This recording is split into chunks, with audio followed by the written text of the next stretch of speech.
Welcome to doctors TV. ఈరోజు మనతో పాటు ఉన్నారు డాక్టర్ రాఘవేష్ గారు. మరి వారితో మాట్లాడి ఫైల్స్కి సంబంధించిన కొన్ని ప్రాబ్లమ్స్ అయితే అడిగి తెలుసుకుందాం. Hello doctor. హాయ్. సార్, చాలామందికి కొంతమందికి ఏంటంటే ఫైల్స్ అనే ప్రాబ్లం ఉంటుంది కదా. లైక్ ఆ ప్రాబ్లమ్స్ వచ్చిన తర్వాత కొంతమంది మెడిసిన్స్ ద్వారా క్యూర్ చేసుకుంటారు, సర్జరీ చేయించుకోవాలి అనేసి సజెస్ట్ చేస్తూ ఉంటారు కదా. సో మనకి ఫైల్స్ ప్రాబ్లం వచ్చిన తర్వాత డెఫినెట్లీ సర్జరీ అనేది చేయించుకోవాలి అంటారు. సో ఇందులో ఫైల్స్లో టైప్స్ ఉంటాయి, గ్రేడ్స్ ఉంటాయి. టైప్స్ అనేటివి ఏంటంటే ఎక్స్టర్నల్గా ఉంటాయి, ఇంటర్నల్గా ఉంటాయి. ఎక్స్టర్నల్గా ఒకవేళ వస్తే అది కంపల్సరీ సర్జరీ చేసుకోవాలి. ఇంటర్నల్స్ వచ్చేసి గ్రేడ్స్ ప్రకారంగా ఉంటాయి. గ్రేడ్స్ అంటే 4 గ్రేడ్స్ ఉంటాయి.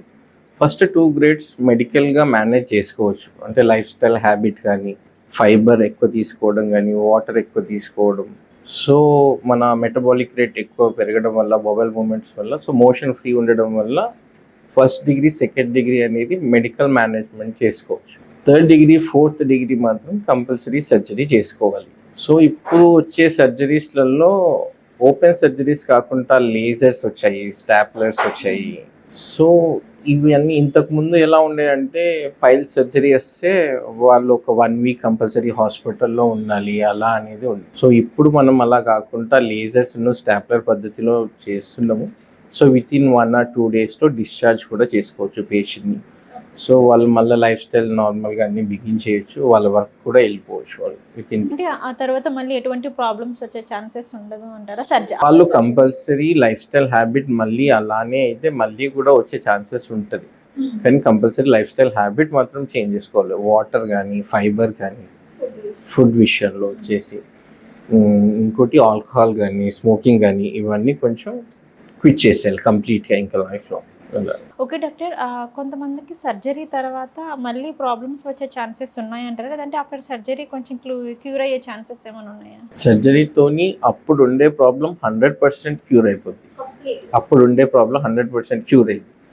మళ్ళీ అతనికి వచ్చింది అంటే అది మళ్ళీ అతని లైఫ్ స్టైల్ హ్యాబిట్ కానీ అవన్నీ ఏమైనా చేంజ్ చేసుకోకపోవడం కానీ, వాటర్ తక్కువ తాగడం, నాన్ వెజ్ ఎక్కువ తినడం, లీఫీ వెజిటేబుల్స్ తక్కువ తినడం, వీటి వల్ల మళ్ళీ వచ్చే ఛాన్సెస్ ఉంటుంది. సో ఆఫ్టర్ సర్జరీ తర్వాత కొంచెం లైఫ్ స్టైల్లో మనం తీసుకునే ఫుడ్ చేంజ్ చేసుకుంటే వచ్చే ఛాన్సెస్ అయితే ఇంకా అసలు ఉండదు అంటారా? సో అప్పుడు మనకి ఫైల్స్ రాకుండా అసలు ఈ సర్జరీ అంతా ఎందుకు, అసలు మనకి ఫైల్స్ రాకుండా ఉండాలంటే ఎటువంటి ప్రికాషన్స్ తీసుకుంటే ది బెస్ట్ అంటారు? సో ఇప్పుడు ఉండే ఫుడ్ ప్రకారంగా అయితే కంపల్సరీ చాలా మందికి వస్తుంది, ఎందుకంటే దాంట్లో ఎక్కువ ఫ్యాటీ ఫుడ్సే ఎక్కువ ఉన్నాయి. సో ఆ ఫ్యాటీ ఫుడ్స్ ఏం చేస్తాయంటే మన బవెల్ మూమెంట్స్ని తగ్గించేసి కాన్స్టిపేషన్ లాగా చేస్తూ ఉంటుంది. సో బెటర్ ఏంటి అంటే రాకుండా ఉండాలి అంటే డైలీ ఎక్సర్సైజెస్ ఒకటి, రెగ్యులర్ వాకింగ్ ఒకటి, ఇంకోటి హై ఇంటేక్ ఫైబర్ ఒకటి, దాని తర్వాత వాటర్, నాన్ వెజ్ కొంచెం తక్కువ చేసి లీఫీ వెజిటేబుల్స్ టైప్లో ఎక్కువ తీసుకోవడం వల్ల ఇలాంటివి రాకుండా ఉంటాయి. ఓకే. ఓకే డాక్టర్, ఇంకొకటి ఏంటంటే ఫర్ సపోజ్ ఇప్పుడు మనకి ఫైల్స్ ఉన్నాయనుకోండి, సో సర్జరీకి ఇంకొంచెం టైం తీసుకుంటుంది కాబట్టి సో సర్జరీ అయ్యేంత వరకైనా కానీ మనం డైట్ ఫుడ్ అనేది మెయింటైన్ చేయాలి అంటారా? కంపల్సరీ డెఫినెట్లీ మెయింటైన్ చేయాలి. ఓకే ఓకే ఓకే అండి. ఇంకొకటి ఏంటి అంటే హెర్నియా సర్జరీ అయిన తర్వాత సో మెస్ వేస్తారు అనేసి అంటారు కదా, సో దానివల్ల ఏంటి అంటారు, ఎలా ఉంటుంది? అంటే మెష్ ఇప్పుడు ఏంటి అంటే మ్యాండేట్ అంటే కంపల్సరీ అయిపోయింది 100%. అంటే ఇప్పుడు సర్జరీ చేసిన తర్వాత మళ్ళీ రాకుండా ఉండాలి అంటే మెష్ వేయాల్సి వస్తుంది. కొంతమంది ఎమర్జెన్సీలో వస్తారు, ఎమర్జెన్సీలో వచ్చిన వాళ్ళకి మెష్ అంటే 50-50%. ఒకవేళ ఇన్ఫెక్టివ్ ఉంటే మెష్ చేయాలి, ఇన్ఫెక్టివ్ లేకపోతే మెష్ చేస్తాం. సో మెష్ అనేది కంపల్సరీ, ఎందుకంటే మళ్ళీ రాకుండా ఉండడానికి ఇది ఒకటి ఉండడానికి మెష్ కంపల్సరీ వేయాలి. మెష్ లేకుండా చేస్తే మళ్ళీ వచ్చే ఛాన్సెస్ ఉంటుంది. ఓకే. సో అంటే కంప్లీట్గా వచ్చే ఛాన్సెస్ ఉంటుందా, లేదంటే మనకి ఏమన్నా 50-50 ఛాన్సెస్ ఉన్నాయంటారు? మరి 50 ఛాన్సెస్ ఉంటుంది. ఇప్పుడు ఏంటి అంటే బరువులు ఎక్కువ లేపడం వల్ల, మళ్ళీ అబ్డామినల్ మజిల్స్ మీద వెయిట్ పడటం వల్ల వేసిన కుట్లు విప్పుకునే ఛాన్సెస్ ఎక్కువ ఉంది. సో అందుకనే మళ్ళీ వస్తుంది. ఒకవేళ మెష్ చేస్తే అది డబుల్ ప్రొటెక్ట్, సో కుట్లు ఏమైనా కానీ మెష్ ప్రొటెక్టివ్ చేస్తుంది. Okay okay doctor. అండ్ ఇంకొకటి ఏంటి అంటే ఈ హెర్నియా సర్జరీ అయిన తర్వాత మెస్ వేస్తే ఫ్యూచర్లో మనకి ఎటువంటి ప్రాబ్లమ్స్ రాకుండా ఉండడానికి ఈ మెస్ వేస్తారనేసి అని చెప్పారు కదా, సో ఈ మెస్ వేసిన తర్వాత ఇంకా ఫ్యూచర్లో మనకి ఏమన్నా ప్రాబ్లమ్స్ వచ్చే ఛాన్సెస్ ఉన్నాయంటారా? మళ్ళీ ఏముండవు, అంటే ఫర్దర్గా హెల్త్ ఇష్యూస్ లాంటివి ఏమైనా? హెర్నియాకి సంబంధించి ఏముండదు, ఏం ప్రాబ్లం ఉండదు. హెల్త్ పరంగా కూడా ఏం ప్రాబ్లమ్స్ ఉంటాయి. ఓకే. హెర్నియాకి ఏంటి అంటే కంపల్సరీ సర్జరీ, మెడికల్ మేనేజ్మెంట్స్ కానీ దాంతో చూసామంటే కుదరదు, కంపల్సరీ సర్జరీ చేసుకోవాలి, మెష్ చేసుకోవాల్సింది. సో ఇప్పుడు ఏంటి అంటే ఓపెన్ సర్జరీస్ కాకుండా దీంట్లో కూడా లాప్రోస్కోపీ టైప్స్లో వచ్చింది. సో ఇంతకుముందు సేమ్ మళ్ళీ 5 days ఉండాల్సింది 1-2 daysలో డిశ్చార్జ్ అయ్యే chances. Okay. Okay doctor. And ఇంకొకటి ఏంటంటే చాలామందికి అపెండిక్స్ పెయిన్ అనేది చాలా ఎక్కువగా ఉంటుంది. సో కొంతమంది ఏంటంటే దాన్ని నెగ్లెక్ట్ చేస్తూ ఉంటారు. పర్లేదులే తగ్గిపోతుంది అని చెప్పేసి అని. సో ఇలా మనకి అపెండిక్స్ ప్రాబ్లమ్ ఉన్న తర్వాత, పెయిన్ ఉన్న తర్వాత సో దాన్ని నెగ్లెక్ట్ చేయడం వల్ల ఫ్యూచర్లో మనం ఎక్కువ ప్రాబ్లమ్స్ ఫేస్ చేసే ఛాన్సెస్ ఉన్నాయంటారా? అసలు నెగ్లెక్ట్ చేయొచ్చు అంటారా అపెండిక్స్ ప్రాబ్లమ్ ఉన్నప్పుడు? సో అపెండిక్స్ ప్రాబ్లం ఉన్నప్పుడు నెగ్లెక్ట్ చేయొద్దు. ఫస్ట్ అది అపెండిక్సా లేదా అనేది కొంచెం కనుక్కోవాలి. అంటే ఇమీడియట్గా స్కాన్స్ కానీ అవన్నీ తీసి ఒకవేళ అపెండిక్స్ అని మనకి తెలిసింది అంటే ఇమీడియట్గా సర్జరీకి వెళ్ళిపోవడమే బెటర్. ఒకవేళ దాన్ని అట్లనే ప్రొలాంగ్ చేసుకుంటూ వస్తే ఏంటంటే అపెండిక్స్ పగిలిపోయి ఎమర్జెన్సీగా చేయాల్సి వస్తుంది. అది ప్రాణానికి ప్రమాదం కూడా అయ్యే ఛాన్సెస్ ఉంటుంది. సో అపెండిక్స్ ఉంటే మాత్రం కంపల్సరీ సర్జరీ చేయించుకోవాలి, అది ఎమర్జెన్సీ కంపల్సరీ. అంటే సర్జరీ కాకుండా మెడిసిన్స్ తోటి క్యూర్ అయ్యే ఛాన్సెస్ ఇప్పుడు కొంతమంది ఏంటి అంటే అపెండిక్స్ 5 రోజులు 6 రోజులు ఉన్న తర్వాత హాస్పిటల్కి వస్తారు, వాళ్ళకి చేయలేం, వాళ్ళకి మెడికల్ మేనేజ్మెంటే చేయాలి. కానీ ఆఫ్టర్ 8 weeks కానీ 10 weeks కానీ మళ్ళీ వాళ్ళు వచ్చి అడ్మిషన్ అయ్యి సర్జరీ చేయించుకోవాలి. ఇప్పుడు సెకండ్ టైం అపెండిక్స్ వస్తే వస్తారు, పగిలిపోతుంది అలా. సో ఈ ప్రాబ్లం అనేది ఎక్కువగా ఏ ఏజ్ వాళ్ళకి ఎక్కువగా ఉంటుంది అంటే నార్మల్గా అయితే టీనేజర్స్లో అపెండిక్స్ ఎక్కువ వస్తుంది, ఓల్డ్ ఏజ్లో తక్కువ వస్తుంది. అంటే ఏజెస్ అంటే ఇంకా 18 to 25-30 మధ్యలో ఎక్కువ. అంటే మీరు ఎక్కువగా ఏ ఏజ్ వాళ్ళని చూసారంటే మీరు 20, 21, 22 ఇట్లా 18 to 25 టీనేజ్ ఏజ్ వాళ్ళని ఎక్కువగా చూసారు. ఓకే. సో మరి ఏంటి ఈ ప్రాబ్లమ్స్ రాకుండా మనం ఫస్ట్ ఎటువంటి ప్రికాషన్స్ తీసుకోవాలి అంటే డాక్టర్? సో ఫుడ్ హ్యాబిట్ ఏంటంటే ఫుడ్ హ్యాబిట్స్ ఒకటి బయటికి కాకుండా ఇంట్లో చేసినాయి ఆయిల్ ఫుడ్స్, ఫ్యాట్ ఫుడ్స్ తక్కువ తీసుకుంటే ఇలాంటివి రాకుండా ఉంటుంది. డాక్టర్ ఇంకొకటి ఏంటి అంటే లాప్రోస్కోపీలో వచ్చేసి అపెండిక్స్కి మనకి ఓపెన్ సర్జరీ చేస్తారు అనేసి అని అంటారు కదా. సో ఆ ఓపెన్ సర్జరీ చేయడం వల్ల ఎటువంటి బెనిఫిట్స్ ఉంటాయి అంటారు? అవుట్కమ్ అయితే రెండు సేమ్ ఉంటాయి, ఓపెన్ సర్జరీ, లాప్రోస్కోపీ.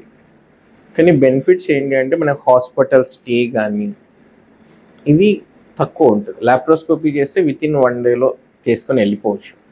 ఓపెన్ చేస్తే మళ్ళీ సేమ్ 3 to 5 days ఉండాల్సి వస్తుంది. ప్లస్ ఇన్ఫెక్షన్స్ రేట్ ఎక్కువ ఉంటే లాప్రోస్కోపీలో ఇన్ఫెక్షన్స్ రేట్ చాలా తక్కువ ఉంటుంది. మరి ఈ లాప్రోస్కోపీలోనే సర్జరీ చేసిన తర్వాత కంప్లీట్గా క్లియర్ అవుతుందంట? అపెండిక్స్ అనేది కంప్లీట్గా క్లియర్ అయిపోతుంది, 1 time సర్జరీ. డాక్టర్ ఇంకొకటి ఏంటంటే గాట్ వల్లలోనే స్టోన్స్ అనేవి ఫామ్ అవుతాయి కదా, ఆ స్టోన్స్ ఫామ్ అవ్వడం వల్ల ఎటువంటి ప్రికాషన్స్ తీసుకోవాలంటే దానివల్ల సర్జరీ కూడా కొంతమంది చేయాలి అంటారు కదా. సో గాల్ బ్లాడర్ స్టోన్స్ అనేది ఇప్పుడు చాలా మంది కామన్ అయిపోయింది. ఏంటి అంటే ఒకటి థైరాయిడ్ కూడా ఇప్పుడు గాల్ బ్లాడర్ స్టోన్స్, థైరాయిడ్ ఉన్న వాళ్ళకి కూడా గాల్ బ్లాడర్ స్టోన్స్ వచ్చే ఛాన్సెస్ చాలా ఎక్కువ అయిపోయింది. దీని మీద ఇంకా థియరీస్ అవన్నీ నడుస్తున్నాయి. ఆల్రెడీ ప్రూవ్ థైరాయిడ్ ఉన్న వాళ్ళకి గాల్ బ్లాడర్ స్టోన్స్ వస్తాయని. సో ఇప్పుడు ఏంటంటే వెరైటీ ఆఫ్ కాసెస్ ఉన్నాయి దాంట్లో, ఫ్యాట్ ఫుడ్స్ కానీ, డైజెషన్ సరిగ్గా లేకపోవడం కానీ, సో కదలిక సరిగ్గా లేకపోవడం కానీ, వీటన్నిటి వల్ల ఏంటంటే గాల్ బ్లాడర్ స్టోన్స్ వచ్చే ఛాన్సెస్ ఎక్కువ. ఇప్పుడు యంగ్ వాళ్ళకు కూడా చాలా వస్తున్నాయి. సో సిమ్టమాటిక్ ఉన్న వాళ్ళకి సర్జరీ చేయించుకోవడం బెటర్. తిన్న వెంటనే ఒక 1/2 hour 1 hour తర్వాత పెయిన్ వస్తుంది. ఇంతకుముందు అందరూ గ్యాస్ట్రైటిస్ లాగా అనిపించి గ్యాస్ట్రైటిస్ ప్యాంట్, కొంతమందికి అట్లా చేసినా తగ్గదు. సో గాల్ బ్లాడర్ స్టోన్స్ ఒకవేళ సిమ్టమాటిక్ ఉంటే అంటే నొప్పి కానీ ఇట్లా వస్తే సర్జరీ చేయించుకోవడం బెటర్. ఒకవేళ నొప్పి లేదు, నార్మల్గా ఇన్సిడెంటల్గా ఫైండ్ అయింది అంటే వెయిట్ చేయొచ్చు. కానీ ఎప్పటికైనా కానీ సర్జరీ చేసుకోవాలి, మందులతో తగ్గేది కాదు అది. సర్జరీ లేకుండా పాసిబుల్ అవ్వదంటారా డాక్టర్? అంటే అందరికీ అసిమ్టమాటిక్, చాలా మందికి సిమ్టమ్స్ ఉండవు, సో వాళ్ళు అలానే ఉంటారు. మరి సిమ్టమ్స్ లేని వాళ్ళ సిచ్యువేషన్ ఏంటండి? అది ఒక్కొక్కసారి కొంతమందికి అంటే ఈ మూమెంట్స్ లేక అంటే బైల్ ఎక్కువ ప్రొడ్యూస్ కావడం వల్ల దీనివల్ల కూడా కొంతమందికి ఇన్ఫెక్షన్ ఏమన్నా వస్తే మళ్ళీ పెయిన్తో వస్తారు, అప్పుడు సర్జరీ చేయించుకోవాల్సిందే. ఒకవేళ ఏం పెయిన్ లేదు, ఏం సిమ్టమ్స్ లేవు అంటే మామూలుగా వెయిట్ అండ్ వాష్ అంతే, ఇంకా నార్మల్గా వెయిట్ అండ్. ఓకే. అంటే ఈ స్టోన్స్ని సర్జరీ కాకుండా మెడిసిన్స్తో కాకుండా అంటే జనరల్గా ఇంకేమైనా వేటి ద్వారానే క్యూర్ అయ్యే ఛాన్సెస్ ఉందంటారా? లైక్ మీరు ఇందాక చెప్పినట్టు ఫుడ్ కానీ వాటర్ ప్రికాషన్స్ ఎక్కువగా తీసుకోవాలి అనేసి చెప్పారు కదా, సో అలా ఏమైనా ఛాన్సెస్ ఉన్నాయంటారా? మనకి ఏంటి అంటే మెయిన్గా మనకి బేసిక్ మెటబాలిక్ రేట్ అని ఒకటి ఉంటుంది. అది తగ్గడం వల్ల బైల్ అక్కడ ఎక్కువసేపు నిలబడి ఉండడం వల్ల ఇట్లాంటి స్టోన్స్ అన్నీ ఫామ్ అవుతూ ఉంటాయి.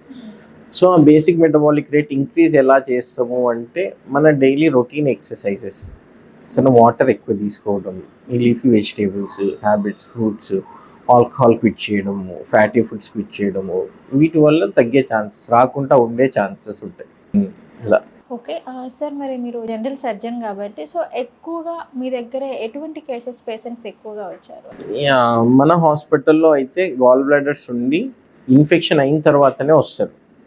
ఇన్ఫెక్షన్ రాకముందు వచ్చిన వాళ్ళకి సర్జరీ ఈజీగా అయిపోతుంది. ఇన్ఫెక్షన్ వచ్చిన వాళ్ళకి వస్తే కొంచెం డిఫికల్టీ ఉంటుంది, దానికి చాలా డిఫికల్టీస్ ఉంటాయి. సో మనకి మెయిన్గా క్రోనిక్ ఇన్ఫెక్షన్ వచ్చిన వాళ్ళే వస్తారు, వాళ్ళకి చేసి అందరికీ చాలా క్యూర్ అయ్యేటట్టే పంపిస్తాం. సో అంటే ఇన్ఫెక్షన్ మీరు చెప్పారు కదా, ఆల్మోస్ట్ చాలామంది ఏంటి అంటే ఇన్ఫెక్షన్ అయిన తర్వాతనే వచ్చి హాస్పిటల్లో జాయిన్ అవుతున్నారు అని చెప్పేసి. అంటే వాళ్ళకి ఇన్ఫెక్షన్ అనేది సడన్గా అయిపోతుందా, లేదంటే వాళ్ళకి తెలిసి నెగ్లెక్ట్ చేస్తారా, తెలియకలా ఉండి? అంటే డయాబెటీస్ కూడా ఇందులో ఒక వన్ ఆఫ్ ది కాజ్. ఇప్పుడు చాలా మందికి ప్రాబ్లం ఉన్న వాళ్ళకి కూడా ఈ ప్రాబ్లం వస్తుంది. ఓకే, అలా డయాబెటిక్ ఉన్న వాళ్ళకి వన్ ఆఫ్ ద కాజ్, వాళ్ళే ఎక్కువ మంది ఇన్ఫెక్షన్తోని వస్తుంది. అంటే లోపల చీమ్ తయారైపోద్ది, ఇంకా అది లైఫ్ థ్రెటనింగ్ కండిషన్, అది ఎమర్జెన్సీగా చేయాల్సిందే.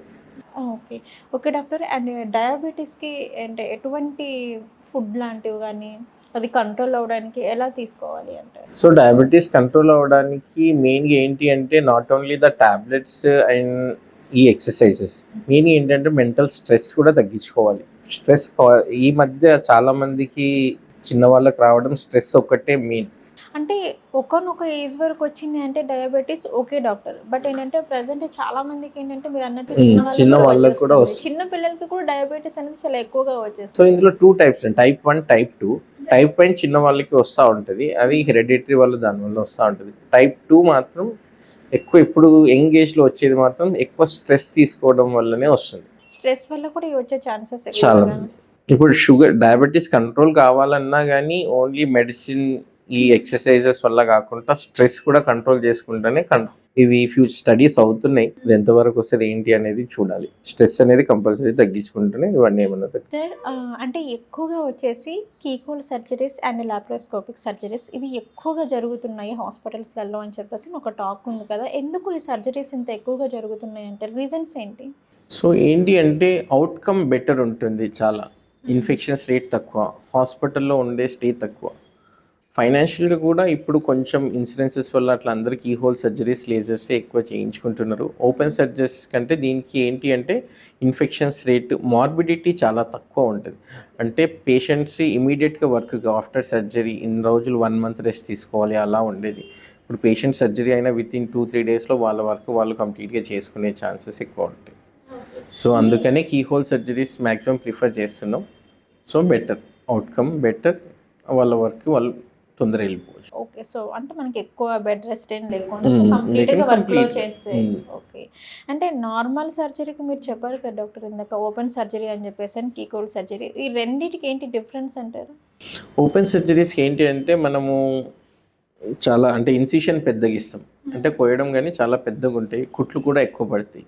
కీహోల్ సర్జరీస్ ఏంటి అంటే ఒక 3 ఇన్సిషన్స్ ఉంటాయి, అంటే వేరే వేరే చోట్ల ఒక చిన్న 5 mm ఇన్సిషన్, 10 mm ఇన్సిషన్, అట్లా లాప్రోస్కోపీ అంటే కెమెరాస్ చూసుకుంటూ చేయడం కానీ ఇట్లాంటి. సో అందుకనే పేషెంట్ ఈజీగా రికవరీ అవుతారు, ఈజీగా వర్క్ జాయిన్ అయిపోతారు. మరి దీనివల్ల ఫ్యూచర్లో ఎటువంటి ప్రాబ్లమ్స్ వచ్చే ఛాన్సెస్ ఏం లేవంటారు?